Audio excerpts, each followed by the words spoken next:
Hey, everybody. Welcome to today's episode of The Suspense is Killing Me. And today we have Miss Ivy Grimes. What's up, Ivy? Nothing really. Just Just chilling. being here, present in the moment. I'm That's about to right. try to hide my face. What's wrong with your face?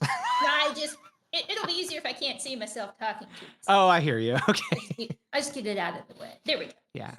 Well, I happen to be I'm always excited to meet with people on the show, but this one's a little special for me because you and I have been talking about getting together for so long. We've had to True. reschedule a couple times because life happens and all the things. And I'm just such a big fan of your books. So I'm fanboying a little bit today because I get You to know. actually hang out with you. So, And and you this is just only my second podcast to try to do. ever, Yeah. I wish I could say that. You want to hear something really sad? Hmm. I host a podcast, have tons of podcast episodes, never get invited to them. Well, So, when I start my podcast someday, I'm going to invite you on. so you actually have done more other people's podcasts in fiction than I have. No, that's a good thing to ask right now. If someone has a podcast, you'd be a great guest. You We're have right tons of here. experience. Yeah, we're right here, guys. Yeah. Call us. Call me. Have my people call your people. So you recently wrote a wonderful little piece called Glass Stories, and we'll talk a bit about that. So if anyone in the audience is wondering what the topic du jour will be as far as books are concerned, it's going to be glass stories. I brought a copy. Oh, look, see, I don't have a paperback, and it's so nice. Oh, I love the mat on that cover. Yeah. And you just got the paperback just a couple weeks ago, right? Like in the mail? Gangster. I love it. And when was your actual release roughly time? Like, was It it was it was in August. all right of Yeah. 2024? Gotcha. Yes. And how long did you have like this concept in your mind? And we'll talk a little bit about what the concept is. But knowing that you released this book in August, how long have you been working on these? Because it is a bit of a short story collection, but they're all related. Yeah. In certain Mhm. ways, you see certain elements popping up. Right. Um, well, let's see. When did I get the concept for this? I think it was 2 years ago, 2 or 3 years ago. It's hard to remember now, Hmm. but I wrote a story called Glass Mountain, and I like to do fairy tale retellings, and I really enjoyed writing that one. And then I was thinking about glass and other fairy tales and ways to use that. And I was just thinking I would like to read a collection that centers around a theme. And I'm hoping that in the process, other people will write things like glass stories, but they'll be about your thing, like birds, you know? Or let's see, what would yours be? Gee, I don't know. This is gonna sound terrible. I have a hard time with short stories now, like writing them. Hmm. And I think was I talking to JC Morris about this? I have a hard time because my brain is now calibrated for long fiction.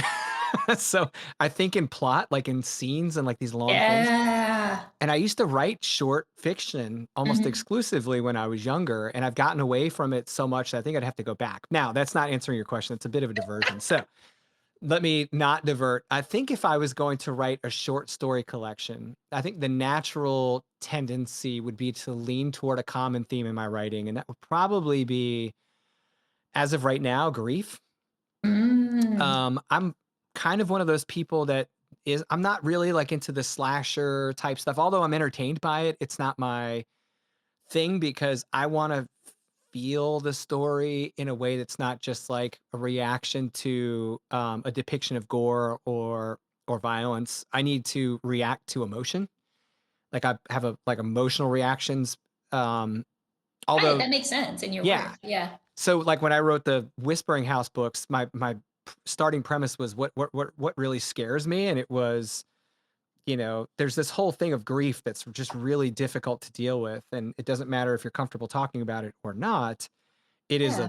it is a very powerful thing for people to experience, and there's a lot of fear around that. So I've kind of like stepped a lot in that world. So I think I'd probably start It's out with like a grief. grief. Yeah.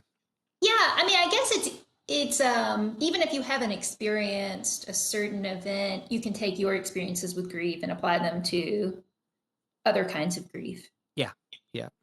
Um, I think if I didn't do that, if I went the totally opposite direction, if I was like, let's not do the thing that we're currently doing the most of, I would probably write. I'd be like, let me just push the envelope on some extreme horror for once. I've never done it. That would be fun for me to try too, because it's the opposite of what I do. I don't Right. think I could, but it would be a fun challenge. I think you could. I mean, one of the things that I learned writing action thrillers was when I got to take my main character who's a veteran and I got to put him into some pretty violent situations. It got real violent real fast and it was almost too comfortable to write. And I I was, actually have, if somebody bleeds around me, I do get kind of dizzy. I oh, have see, to I don't, kind of be like, yeah, I don't have that well, reaction. but that could make it scarier in a way, maybe. I Yeah. don't know. But then again, not everybody feels that way. So the slightest mention of blood Mm, or mucus, that's a thing I don't like to read about. yeah. The bodily Might not bother fluids. everybody as much. Yeah, the bodily fluids bother Yeah. me. So you're not a body horror fan then? I hate to say that because I have read a lot that I think is good. Mhm. But I'm always wary going into it. Yeah, that's me too. Yeah, I'm the same way. I'm much more, and this is gonna sound weird because it's actually almost scarier, in some ways, is I'm actually more comfortable and I prefer to read psychological horror because to me, the Me too. mind, it's just Yeah. so susceptible and there's so much you can do, and it seems like that's a little bit closer to home in one Yeah. way or another, whether that's good or bad. Reading about a serial killer you can relate to. Yeah, yeah, totally, right? Like, I can understand, the craziness here even if I don't necessarily practice the same beliefs or, have the Art. same reaction to the things that this person has. You and I were talking a little bit beforehand about some people that have been on the show, and I mentioned Robert Atone when we talked about the serial killer in Long Island. A little bit of what we were able to talk about was like the case itself and their investigation and kind of what was tipping them off on how to profile this killer. And I find that stuff so fascinating. Just I've always been fascinated with the psychological elements of horror. And I think that maybe that's one of the reasons why I latched onto Gothic so soon and at such a young Yeah. age. Yeah, that makes Yeah. sense. You, Same. you seem to have a whole lot of that in your writing, like a rich Gothic kind of vibe to it. Definitely. That's my entryway into horror for sure. So did you start like well, I don't want to get too far away from we'll come back to glass stories in just a moment, but I want to pull on this thread just a little bit beforehand.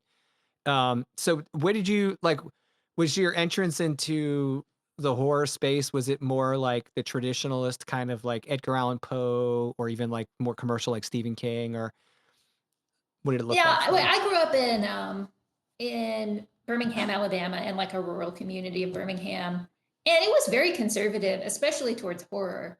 And at the school I went to, nobody would have been allowed to read Goosebumps or anything like that. So my background is a little different from most horror writers in that way. Um, but yeah, I liked Edgar Allan Poe, and he's really provocative and transgressive, really. You Oh know, yeah. Big time. and yeah, and then of course I loved Wuthering Heights and stuff like that. Um, and then when I was older, I started to really love David Lynch. So Gotcha. I would say that's probably some combo of that is why I am where I am. Right, right. Yeah, I mean that makes perfect sense. I mean, I can feel a little bit of that in your writing. Or not a little bit of that, a good bit of that. I don't know if you like to read Gothic in like kind of like heavy Gothic leaning um lit fic, but like um I did an interview, the book was called The Belladonna Invitation, and Rose Biggins is the author. I need to read that. Oh, so good. Yeah. Poison Parlors. So actually, if you want a good episode to listen to kind of before you decide whether to dive into the book or not, you can check out that episode I did with Rose, the first year of the show, and it was such a fascinating conversation because she is a UK writer and she's in performing arts and she's just a fascinating person. And then she wrote this beautifully rich Gothic story, and it was published and is published, as far as I know, is still published by Ghost Orchid Press, which is owned by Antonia Rachel Ward. Mhm. So, um, I'm all over Antonia's it. yeah, Yeah. and Antonia is the one who turned me on to it. She's like, "Dude, you gotta check this story out. I think you'll wanna talk to her." And as soon as I started reading it, I'm like, "Would you please come on my podcast?" Ah, So anyways, Birmingham, really? yes, the What's opposite of your Long Island experience, yeah. yes. So, I lost my accent though, so, I mean, I I was about to guess say, I didn't mostly, pick up Alabama. sadly. Is it Foss Furnace? Lost Furnace. Yes. How do you know about that? Because every year for many years, they had a huge concert there called Furnace Fest. Oh, okay. Yeah. Oh. Yes, I and thought it you were was gonna like say I thought you were gonna talk about their Halloween thing because they do have a really terrifying haunted house there, which would be too scary for me to go to, honestly. no, you could do it. But that's another good advertisement for Sloss Furnace. They've got no, I think that I couldn't. I would die. You're like, "I'm pretty convinced this is not for me." Um, that place was so cool, man. I mean, like, as Yeah. you know, my background was as an engineer, and so when I got there, I'm like, "Oh, this place is so cool." Like, it's an old furnace. Yeah. And it's haunted, probably. Yeah, no doubt. Yeah. Yeah. And the reason I got there, I was in Nashville for, a business meeting, if you will, with a co-author and then with, um, a mutual friend of ours, and a buddy of ours is in a band that was playing at Furnace Fest. He's in a band called With Honor. Um, Okay. and he was like, "Hey, what are you guys doing?" And we're like, "We're in Nashville." He's like, "Why don't you drive, a couple hours down to Birmingham and come see the show? I'll just get you guys in." So we drove down there and spent the day at the Furnace having a good time. And I was like, "This place is awesome." Well, next time everybody listening will meet there at Sloss Furnace. And we'll see with honor. They're gonna be back.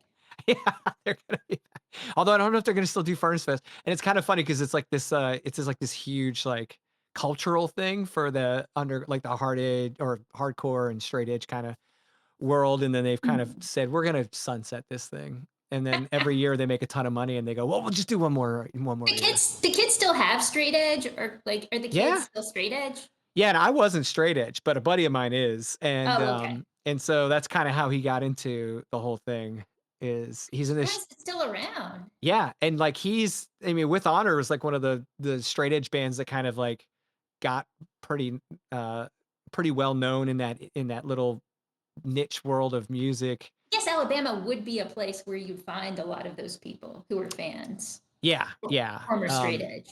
yeah, and it's Yeah. funny because it's, like, not a straight edge show, it's just a hardcore show, but, like, straight edge hardcore, not straight edge hardcore, like, all these hardcore bands come together and they had these shows. A lot of kind of like a little bit of a punk element to it too, some screamcore bands. Um, yeah, anyways, very, very, very unique, like multi-genre kind of show, but it was my only time I've ever been down there and it was super cool. So I dig your hometown. Yeah, thank you. It's a good place in Yeah. some ways. Yeah, I In some mean, ways not, but come check it out and find out. come find out for yourself, go to Furnace Fest and That's right. see all that Birmingham has to offer. Before To the that I straight knew edge community. Yeah. yeah, yeah, to the straight edge community. My drummer was a straight edge drummer when I was in my band in high school, and he had X's written on his hands and like across his neck, and like I refused to remember that. cuss. Yeah, it was Yeah. crazy. And I remember making fun of him the whole time. I was like, "Oh, you straight edge guys, you guys crack me up." And he's like, "No, bro, it's a way of life," And it was kind of funny because I was from the exact opposite kind of world. Like I come from like a heavy partying background and family was like, let's throw down and like sailors, it's notorious stuff. But Mhm. um it was just he just stood out like a sore thumb. So I loved it. I was like, this dude's cool. And he was really good drummer because he was sober all the time. And Well, yeah, a designated driver, but later in the episode, we'll call him and see if he's still straight edge. yeah. Oh, he's not. Or, like, phone a friend. He's definitely not anymore. Oh, he's not. Yeah. Oh, Yeah, he moved to LA and got ruined. So that just ruins it, people, right? yeah. And I'm just kidding to any listeners from LA. I'm sure it's a lovely place. Yeah, no, it really is. The big joke was that like it took him moving out there to grow up, is what I used to tell him. I'm like, finally, you grew up, and he was like, "Oh, shut up, come on." But anyway, yeah, love LA, love the straight edge community, love them all. So you you've kind of described a little bit about like what motivated you, like what kind of reading you got into early. Were you at all into Anne Rice? Because I mean, it's such a southern rich. I mean, our kind of, I guess you could say our generation grew up in some ways with Anne Rice, but pretty young still. No, to my shame, I really haven't read a lot of Anne Rice yet. I can't explain that completely, but I have Mm, heard good things. My yes. aunt Gigi Grimes, I know, is a fan. Ah, well, Aunt Gigi, thank you for representing. Yeah, um, yeah, I don't know if you're gonna have an appetite for it or not. I love the prose and how rich a writer she is, but oh my gosh, it was like hundreds of pages of backstory and family lines and all this stuff, and, it was a lot, but it's just sopping Southern Gothic, like, yeah. brilliance, I've actually only been to New Orleans a couple times, in spite of being not that far. right? Yeah. Well, that's cool, man. So let's talk a little bit about, your motivation behind Glass Stories. So I mean, you had this concept in mind like we talked about, but did you have a bunch of short stories kind of developed beforehand, like more than 1 or 2, and you were, like, just pulled into writing along this theme before you said, "You know what? I'm gonna put a collection together," or No. okay. I was just like, no, I want to write a bunch of glass stories. Now, I wasn't sure what would happen. I wasn't sure it would become a collection, but I knew I wanted to keep going. And I had so much fun doing it.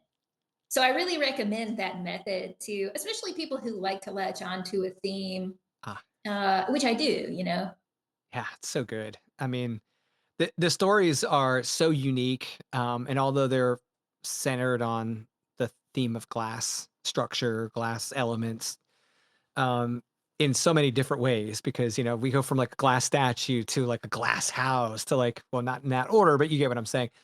Um, and you even went as far as naming your stories after elements of the story. So like the glass tower, glass mother, glass book, glass clue, turtle art, coffins, museum, on and on and on. And so at what point in the writing did you say, I'm going to do a bunch of these stories and we are going to write around this theme? And it kind of influences, like, did you just put that object? Did you select an object first and say, I'm going to write around this object? Or did you just kind of pick a character and start talking about them and then an object came from the story?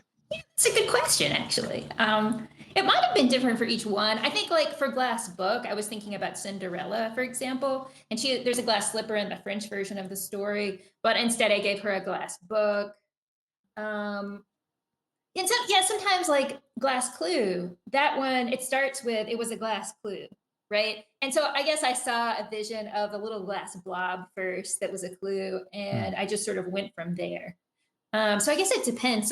With some of them, the concept started first, and with some, the object started first. gotcha. I mean, I noticed that you're not exclusive to um, inanimate objects either. Like you have glass pet, um, True. yeah, glass turtle, and even though a glass mother, even though these may be glass objects that are inanimate in the story, they're more than that, right? Yeah.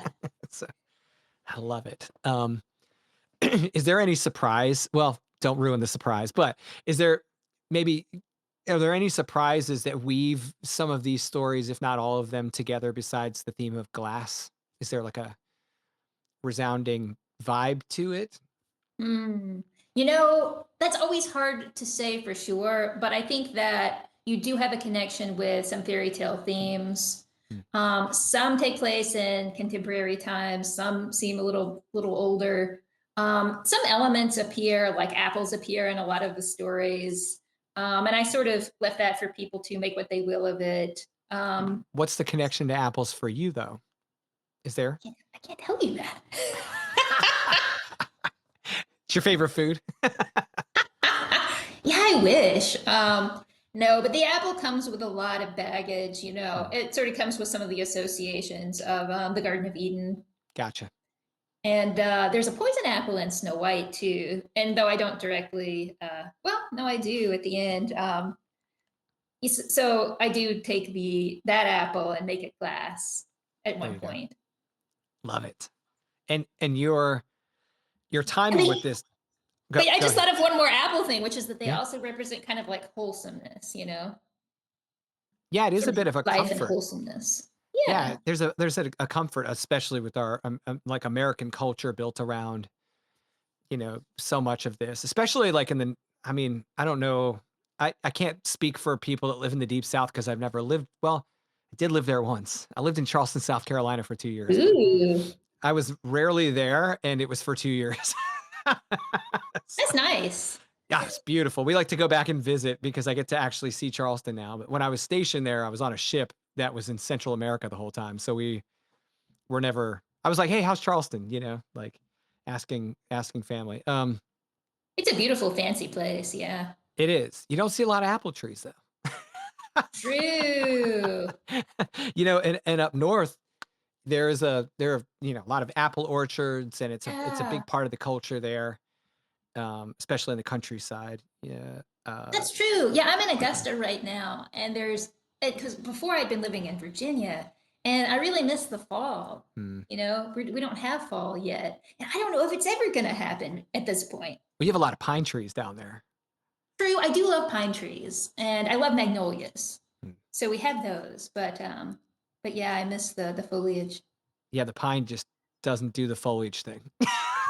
No, Although I didn't unless have you. Yeah, and I didn't have mulch for, like, 2 years because they just use pine needles instead of mulch. Yeah, I do love that. Yeah. Yeah, you're right. You're right. You're bringing me back around. It makes it worth it to have the pines almost. Oh, they shed everywhere. Anyway, so when you wrote this series of this collection of short stories, this might be a weird question, and of course, if there is no answer, that's fine. But um, how do you know it's complete? Like, did you get to a Mm, point where you were like, I feel like this is done? Like, I feel like I've said all I'm gonna say? really tough one. Because even still, I wonder, is this complete? And could I write more glass stories? But I think I felt for some reason, I just got to a point where they stopped coming, Mm. and I just took that as a sign. Yeah, yeah. No, that makes sense. I mean, from a writing for those that are listening that write, that probably hits home pretty quickly. For And those, I'm not that much of a planner too, which you uh, might be more of a planner, but I just kind of see what vibes come, see what happens. Do you yeah, tend to plan?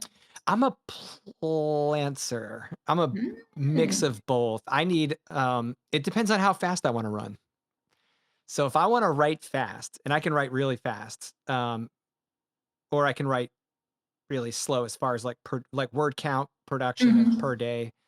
Um, I don't get a writing hangover until I exceed 5,000 words a day.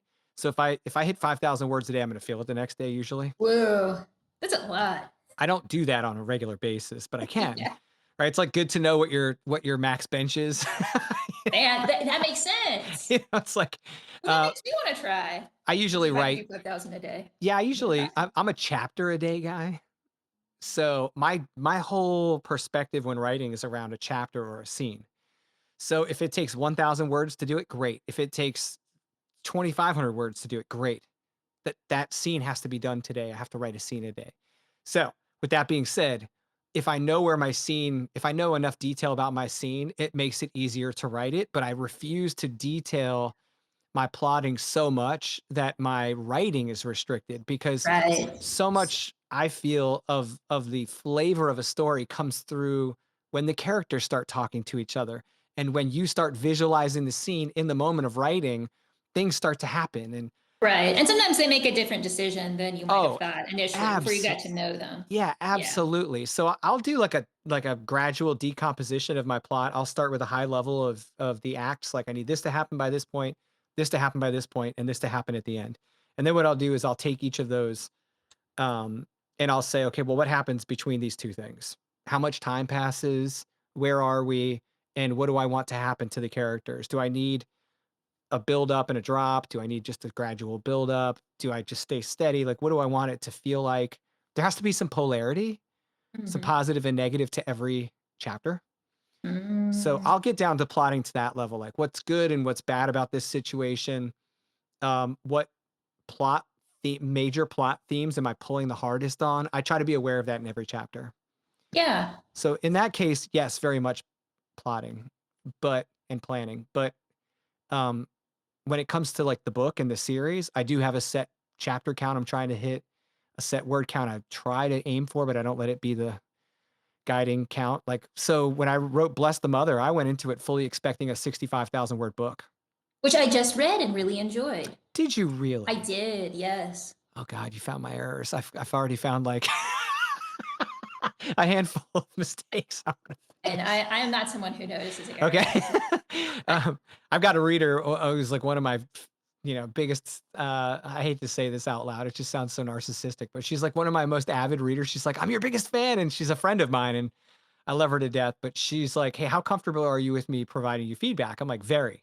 Send me pictures. Tell me everything you find. And she's like, I think you got the wrong character's name here. I'm like, oh, you're right. Oh, yeah, that happens sometimes. But again, yeah, for me, if I'm absorbed in the story, I usually don't notice. But some people will notice every little thing. Yeah. Yeah, and those are the people you want reading the story for sure. Yeah. Yeah, She basically told me you should make me one of your should make me one of your proofreaders. It's like I might have that's to. great. Oh, thank you. So you've read the whole series then? Yes, I didn't Ish. read the sort of the prequel, but Oh, I read the two. okay. Yes, Gotcha. yes, and they are very full of grief, very dark stories. Yeah. Um, and I don't mean to take over the interview, although as I said, I'm much more comfortable asking questions and answering them. But I was curious. Well, okay, this is something maybe I could relate to both. Sure. So you're often writing female characters, Yes. and I thought that was interesting, and I am too. Like occasionally in my stories, I have a female protagonist, but I have mostly female protagonists. Um, and when I did write male protagonists, I do think a little extra hard about it. Hmm. I am conscious that I might have to, that this person might think differently in some way. Right. Do you do that Yeah, I and do. do you draw from people you know I do. also? Yeah. Hmm. So I think that this is how do I explain this in a way that doesn't sound too like high level, like pie in the sky. I think that like there's certain parts of every person's personality that leans like some parts of us lean more feminine than male and some parts of us lean Absolutely. right. Yeah. So Yeah. I'm with you completely. Yeah. right. And so I think that in many ways, the more sensitive threads I'm trying to pull in my stories are better experienced through the expression of a female character than a male character. Interesting. The responses to those stressors are different. So, Mhm. you know, having been a dude in the service for all those years, I saw men react to certain stressors very differently than women did. And it had nothing to do necessarily with with the the genre in or their gender in which they were born. Like who they were, but it was the culture. It was more about how their personality was developed. I think some of the men Uh, had were more in touch with some of their more feminine side, their way to sense and react to certain emotional stimulus differently in a stronger way, honestly, than some of the other dudes who didn't have that muscle. They were mhm. more empathetic. They were built for certain elements of leadership in ways that some of the dudes were not, which is Yeah. very antithetical to what you would think of the military. It's like, everyone thinks it's like this hard-edged Yeah. thing, but the reality is that the military is a microcosm of society and we have to lead everyone, not just other dudes. There are plenty of women in the service who are leading men, and they know how to True. tap into the psyche of men and they know how to tap into the psyche of women. And I think that women are actually better at that than some of the men are. And so I have always taken very like a lot of pride in being able to work very closely with female leaders Mhm. and with female sailors and coasties and everything in a way that I felt like I could understand a little bit more from my own perspective. I can't be in their shoes, but I can empathize with their position as far as I can go with that, right? Like, and I know there's a limit, so I Yeah. can't write the same story about a female character that a woman would probably write about that character because I just don't have the same context. But Right. when I wanted to tap into those emotions, I felt like the female characters were going to provide a much better story than the men would have. And my Yeah. the whole thing, I mean, I'm sure you've seen at this point, is about this multi generations of women in this family that are essentially living with a curse. They just don't know what it is yet. They're kind of figuring it out at the end of Bless the Mother. No spoilers. But, yeah, it ends on a mystery, so no spoilers. Yeah. Um, Yeah, there's a little that's question. interesting. Well, a lot of times, I think sometimes in horror too, when you have a male main character, he's struggling with the fact that he can't express his feelings. Yeah, A lot of Stephen King books are about that, sort of the OG, and then using addiction instead, yeah, or some kind of substance, which he some of his best books are about. yeah. Um, but so yeah, I was just curious if like how much you had thought about that, or if some of the female characters were based on women in your family. Yeah, my daughter and my wife, influenced a little bit of the development of some of the characters. For Did they know example, that? yeah, they do. Okay, good. In fact, I would not, comfortably publish a female character until they gave me the thumbs up. I wanted to make sure that I was avoiding misconceptions or stereotypes that maybe I subconsciously built into characters. And Great. yeah, because Yeah. I'm a dude, so I'm like a little worried that I might assume that there would be this like a connection between a mother and a daughter, for example. Right. I know what my connection between me and my daughter is, and I know what my connection between me and my boys are, and I know what my connections to my family have been that raised me. And so I Hmm. can lean on those experiences. But for me to empathize with a mother losing her daughter would be different than maybe a mother losing her son. Maybe not. I don't know. But what I couldn't do is assume that I would automatically know what that was going to be like without gut checking it. And so I was like, I want to make sure, and this is specifically for Barry the child in this reference. I wanted to make sure that my wife, who a lot of Lydia's got her, some of her, a lot of it was based off of Lydia, and her daughter, Adeline, was based off of my daughter. And so I kind of visualized those two in some of this circumstances to help try and bring the characters to life Yeah. because I felt That's like if great. I could put them there and I could see them doing like in this circumstance and I could see the way they would respond, it would kind of validate in my own mind whether I was writing realistic enough characters or not. And then I wanted their confirmation of that. Yeah, that makes sense that you can get the person you based it on to read it. Yeah, that's great. Yeah. And even though it's not a carbon copy of them, Oh, yeah, yeah, yeah. I'm like, hey, I want this person to experience this in a way that you maybe perceive you would. My greatest validation of that, by the way, came from neither of them. It came from my grandmother who had lost children. Oh, And so she read the book, which I didn't want her to read it. I was like, Grandma, don't read this. I don't want to make, trigger warning. yeah, I don't want Yeah. to like hurt, I don't want you to like suffer through your grandson's book here. But she came to me and she said, how did you know how I felt? And I was like, you just literally with those very few words, you just made everything I wrote feel somewhat validated. That's interesting. I do think we can kind of absorb uh, our ancestors' experiences in a way too, and some of it's just from interacting with them. But Sure. sometimes a trauma experienced by someone can come down so many generations, Yeah. and Well, yeah, did you experience this with your characters? Because you had so many different characters and they're not related necessarily. right. I had to, Let's see. I mean, you have a collection of characters. Indeed. Well, and I sort of like to put things in the archetype space too. And I kind of like to depersonalize them for various reasons. Yeah, no one in my family, most people I know wouldn't want to be pictured. They'd be a little suspicious, but I don't do that. But I just sort of take some things about me, some things about them, and again, put it in the space of the archetype. And that's why I love fairy tales too.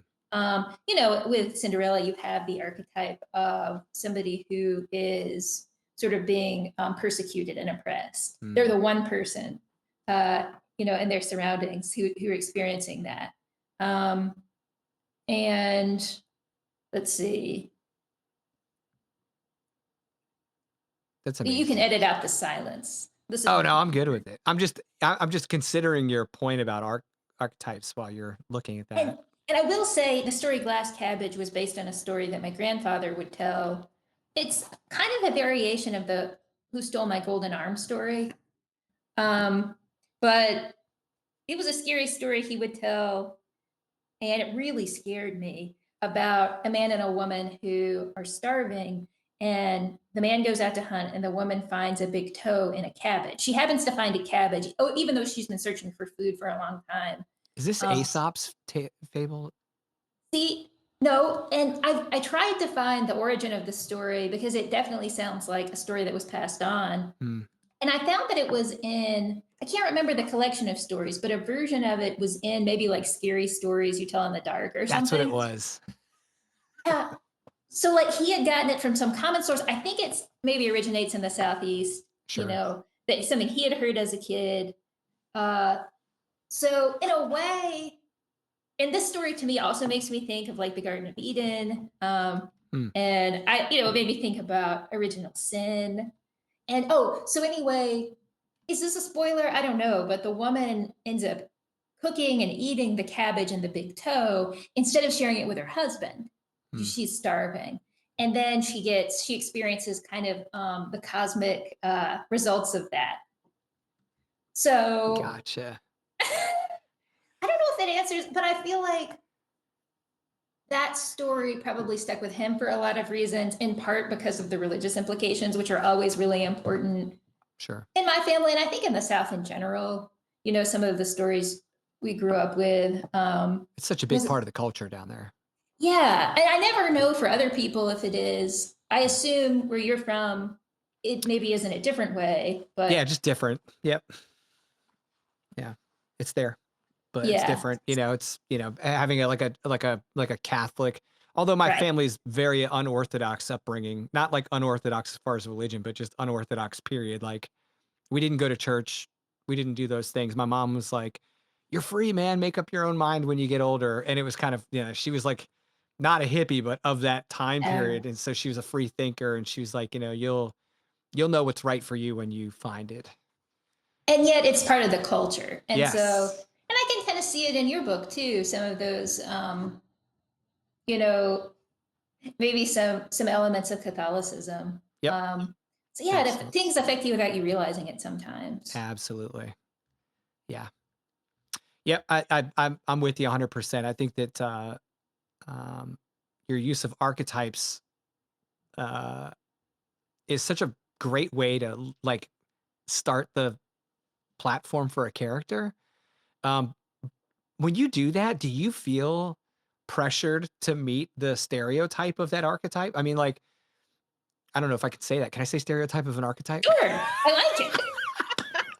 I was like, did I just break some rule somewhere? Feels like I No, did. I mean that's one of my goals always, especially since we're working with sometimes previous stories. Mm, Is to maybe look at it from a different angle. Some people didn't recognize the stories I was referencing when they read the Glass stories. Like at one point, I do kind of a Red Riding Hood, and at one point, I take some elements, but I really wanted to look at it from a different perspective, and even different from the Bloody Chamber by Angela Carter, which is a book that I really love. That's from the '70s. Is kind of a feminist. I mean, I would call it a feminist retelling of many fairy tales, but I wasn't exactly approaching it that way either. Um, it's not like uh you're gonna have to edit this part out because no, this was a no, period no. of silence where my mind is churning. No, please. The I don't want the machination. people to see my mind churn. I don't want him to know I have to think. Just naturally awesome, back to back awesomeness without a break. Well, I talk really fast, Uh, but then in between the fast talking, I have moments of like, yeah, yeah, but that's awkward in conversation. That's why I yeah. prefer to write my answers. But yeah, so what was I talking about? Angela Carter, and then I was talking about feminist retellings. Yeah, I mean, I think there maybe are some Stereotypes. Yeah, stereotypes of archetypes. And there might be some elements of that in here, but yeah, my goal was always to think about something about the story that made me afraid that was sort of under the surface. Ah, You know, like the wolf is scary in the Red Riding Hood tale, but her isolation is scary too. And the fact that in some ways she's between her mother and grandmother, and you've got generations, kind of like in your story, actually. yeah. Yeah, you've got those. And that's also what I do in Glass Tower, the first one, where you have three different generations of women. And she's really on her own because she doesn't understand what her grandmother's going through. She doesn't understand what her mother's going through. They all have different ways of looking at this threat from the outside. And that's something that scared me. And I was also thinking about when you're a kid. I've seen some like memes about this, but when you're a kid and then you're in your grandparents' house at night, you know, and like it's not a scary place exactly, but somehow at night certain things, because they have some older things, Yeah. and they you know what I'm talking Oh about? yeah. It's like they kind of come to life. Yeah, my You're mom like, has these dolls in her house because she likes to decorate in these kind of like old school Victorian kind of feel, and she has these terrifying dolls. And when you go in the house, it's very clean and organized, and everything's in its right place, and all these things. And my mom loved just like that's one of her things. She just loves to decorate. And so we bring the little kids over there. When we were living in DC, we drive down to see my parents, and we'd stay in their guest room. And my daughter would be like, "You have to go in there before I will walk in that room, and you have to put those dolls somewhere because if she oh saw yeah. them, they were alive as far as she was concerned." Right. And during the day, it's okay. But as soon as it's time to sleep, then you're like, is it time moving? Like, what's going Yeah, on? that You thing is know? definitely moving. And that doll is definitely moving. It's trying to get off the chair. I can see it. Um, so was there a connection between for the, for the record or whatever that is, the first thing I read of yours, I think, was Star Shapes. Mhm. Um, is there any carryover from Star Shapes to any of the stories in the collection? Hmm. I mean, not explicitly, but I can see how, since we're talking about it, that's a story about a younger woman who goes to a house that's more in a rural area that's sort of creepy, and she's sort of out of her element. So I guess I can see how there might be a connection there. I think that, and maybe everyone feels like this, but one thing that sometimes frightens me is thinking about the past of the South for a lot of reasons. I mean, the South has been the site of so many horrible things. Mm, I don't know that I wasn't dealing explicitly with that in Star Shapes, but it's like for me, that's the undercurrent of what is there in the past that you fear? What is the unknown in the past? mm. And even though you weren't directly involved in that, how has it affected you? What is your culpability? You know, Right. so those are scary questions to me that I like to explore. Yeah, I mean, And I did in Star Shapes and here too. when I was reading Star Shapes, I mean, being haunted by something is obviously one of the key components to a story like that. But being haunted by a history that's not necessarily yours, Right. you know, Yeah. there's something to that. Like, are you aware that this is happening? And like, at what point do you realize that this is, you're carrying, I don't want to say you're carrying the future burden of a historic sin or Yeah. some type of thing that But because that's an element. Yeah. yeah, because your character correct me if I'm wrong, it's been a little while since I read the story. I mean, it's like, I think last winter I read it. Um, like she has to kind of figure out what's happening around her because she's in the middle of it, but she doesn't really understand it. Yeah. Yeah. And then she finds herself sort of inhabiting someone else's past. Yeah. But really, like we all share, and this also, I guess, is related to Christianity and original sin. It's like what bad things could happen, have happened, and are happening currently that we aren't part of, that we aren't culpable in. Hmm. Um, and that's a scary question, you know? Yeah. I mean, it almost feels like a stain, you Yeah. know? And sometimes, I mean, we almost always look at a stain as being a negative thing, right? but we look at paintings as being art. And it's like, what's the difference? We've altered the natural surface of something with color, shape, form, whatever. But the stains of the past, they are obviously have negative implications. And then the art of the past, I think, gives us the beauty and the potential and the possibility and the kind of like nostalgia and all that stuff. And sometimes I think it's hard to see whether something's art or not in the dark. And I think that's one of the cool things about horror is like if we put it in the right place, the reader or the watcher or whatever may not be able to determine, at least at first, whether something is what it initially seems. Um, Right. and I got a bit of that through Star Shapes because, you know, uh, your character wasn't necessarily willingly put in those circumstances. True. Someone turned the Yeah. lights out for her.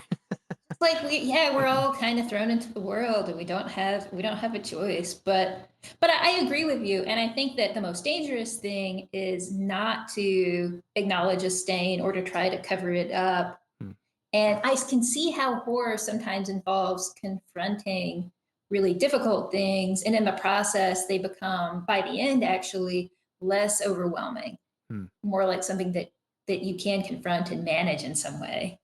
Or yeah. at the very well, I mean, there are some things that are too horrible to be managed, of course. It's interesting that I said that. Now I'm psychoanalyzing myself. You can't manage everything, Ivy. Um, but but it is but I feel better when I've written a story about something that frightens me. Mhm. Yeah, because there's a little bit of a therapeutic exploration of your fear. Yeah, and I feel like I understand better. And as soon as I feel like I understand, then I it like you said, it's like you cast some light on it. You're not in the Mhm. darkness anymore. Even if Right. what you see is horrible, at least it's it's never as bad as what you're imagining. Yeah, you've reduced the uncertainty Yeah. of what's in the dark. That stupid doll is moving. Turn the turn the lights back on, and it'll stop moving. Um, so, I mean, so you've got a great element. This is, by the way, I mean, you're just dripping gothic here, right? With the I mean, and Star Shapes, this is Southern Gothic Yeah. novella. And you originally published that. Did you originally publish that with Robert Ottone? That's right. Yeah. Okay, that's what I'm recalling that now. What a great guy. I can see why he latched onto that story. It's so good. I actually appreciated this story more. What this is going to sound like such an odd thing to say because it's like, duh, of course. I really appreciated this story once I finished it. You know, I think Oh yeah. sometimes, yeah, sometimes we're putting all the pieces together. I tend to be a little bit of a slower reader because I chew on the words I'm reading. Like my mind is like dissecting and pulling apart all the things, not like critiquing what I'm reading. It's just digesting the story and the perspective and the experiences and all the things. And I needed just a little bit of time for that to happen, which slows my reading a little bit.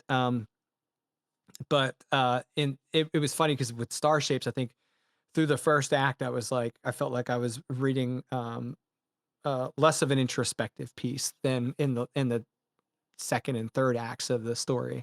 If there are three acts, I think there are in that one. And so yeah, it definitely like toward the end, I was like, this is good, right? Like I was just excited that it went somewhere that maybe exceeded my expectations. Right. And that is a story that you really have to read to the end, I think. Yeah. And that is a way that I like to work too. I kind of like to kind of sneak up and go slowly. And then, and I think that I'm hoping the collection works that way too, where by the end you have something greater than the separate parts. It pulls it together. Well, I mean, I told you this before. I started reading the collection without reading the description of the book because I wanted to go into it like completely uninformed. I like to do that too. Yeah, I was aware it was a collection. I just wasn't sure how it was going to be assembled, if there were going to be relationships between the stories. Obviously, glass being a theme. As soon as I saw the table of contents, but the experience of expectation is different when you know you're going to have multiple stories than it is if you have one story and you're going to be enduring that story to the end. When you've got all these disparate stories, I feel like the expectation becomes like, where are we going next? You know, what what am I going to encounter? It was like this huge question mark after every story. And the more I read, the more I realized I was it was less predictable. Yep. Interesting. Yeah, Yeah. that's good. Yeah, It yeah, didn't yeah. become more predictable. It became less predictable. I That's was like, perfect. Yeah, yeah, I that's like my hope and dream. yeah, I was like, where's it Same going? here. I don't know where it's gonna go next. And if I try to guess, I will be wrong. Guaranteed. So that was really cool. I really like that about your collection because I do feel like sometimes when a writer builds a collection around a common theme and they write around that theme, it's not like a post assembled collection where you had like years of writing these short stories and you go, oh, I've always written this type of story. Let me pull all these together and put them in a book. Yours were written in the inverse. It was like, I've got a theme, I've got a couple of short stories here. I'm going to write more. And then when it feels right, I'll call it a done deal. And in that regard, there is a little bit of early influence before you start writing. And so I was trying to sense whether that was going to come through in the dynamic of each story. Am I going to find the same thing that Ivy may have in her head in the next story? But I got, I think, 3 or 4 in before I said, this is a futile thought there, Marino, because I don't know if she wrote these and published them in the same order. You I could have did mixed. not. Yeah, true. I mean, I So thought about the order, of course, and John Paget, had some, the editor of Grimscribe had some thoughts about it, which were really good about the order. He really helped me. And he also was an inspiration because in his story collection, I really loved how he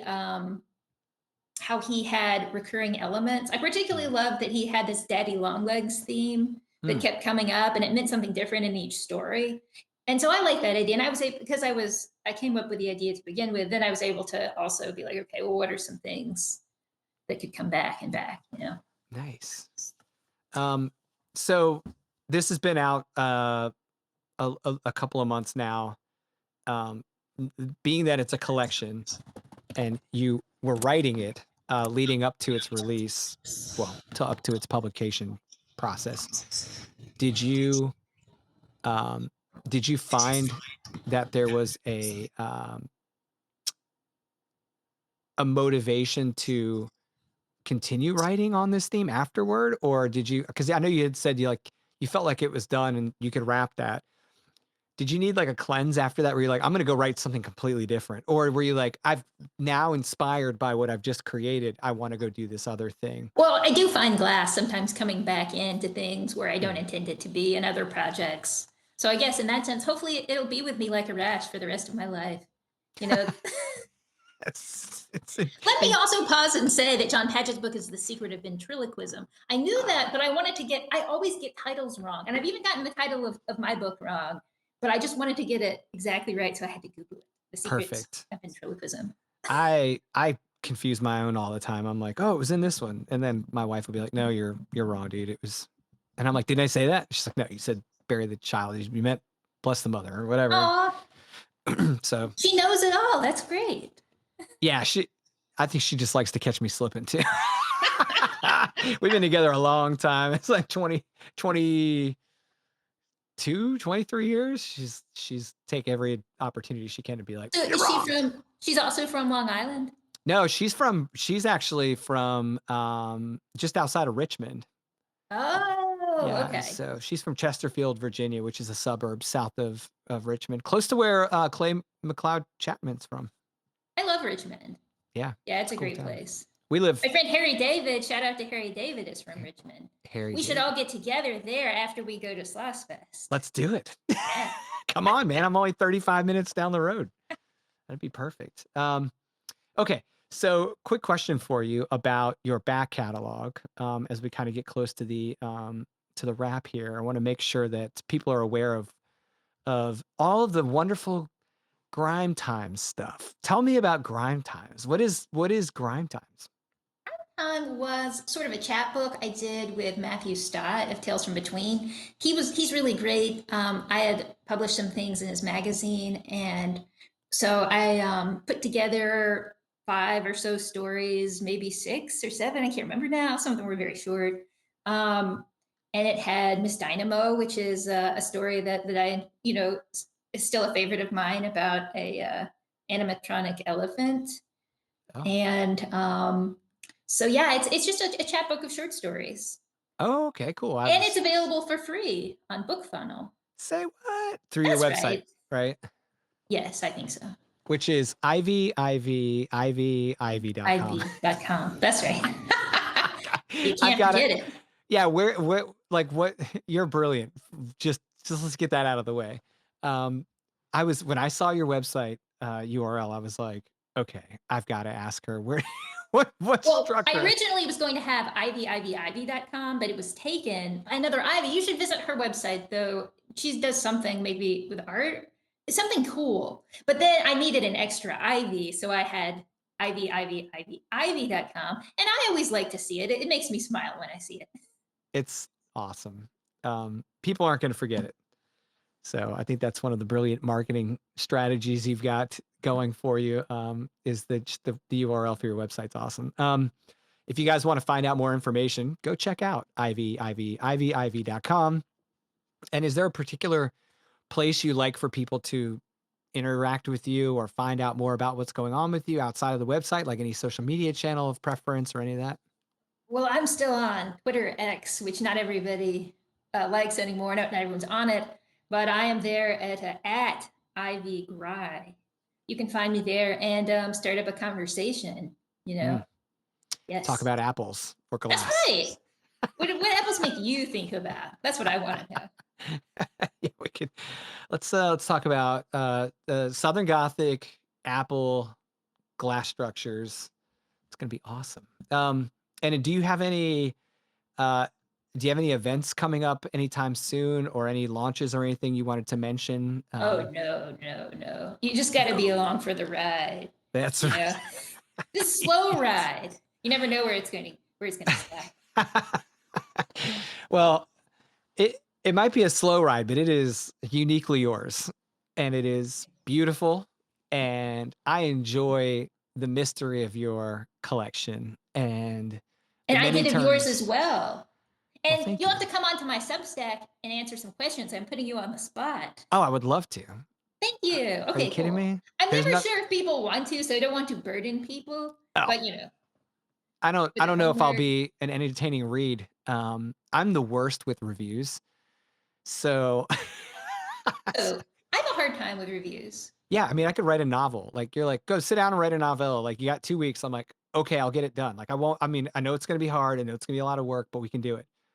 If you tell me to review a novel I just read and I sit down, it is a struggle to get that. I'm always just like, this was a great novel.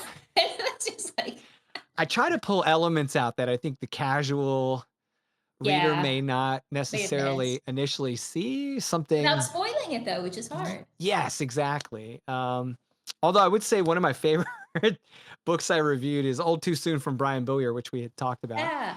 I was like, how do I review this? I'm like, okay, your opening pissed me off in a good way because I'm a protective dad in the opening chapter here. Yeah. And then there were times when I had to put the book down because it was just so Yeah. Very dark. beautiful. Yeah, and it was like it's a testament to Brian's direct, well-crafted Absolutely. Yeah. voice. Oh my Shining the gosh. light on the dark things. Yeah. Oh, in such a starkly detailed yet simple, clean way. It was like there were people that could fall easily into the trap of trying to write one of Brian's stories, but in a way where it's just egregiously flowery and overdone, and he is just right in there in the Even out. I pocket. agree. Yeah. And now I can't stop hearing his voice when I read his books.